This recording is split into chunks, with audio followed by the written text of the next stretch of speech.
Hey plant lovers! Today, I'm showing you 3 super simple DIY trellises you can make at home to help your climbing plants thrive. Whether you're growing peas, beans, cucumbers, or decorative vines, these trellises are functional, affordable, and look great in any garden. So let's jump in. First up is the bamboo teepee trellis. All you need are 5 to 6 bamboo sticks and some garden twine. Take the sticks and place them into the soil in a circular shape, about a foot apart.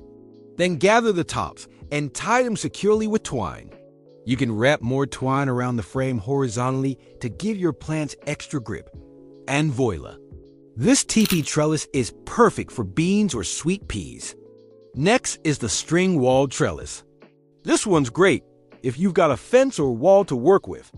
Add nails or hooks to the top and bottom of your fence or frame. Then tie string vertically from top to bottom, leaving a few inches between each strand.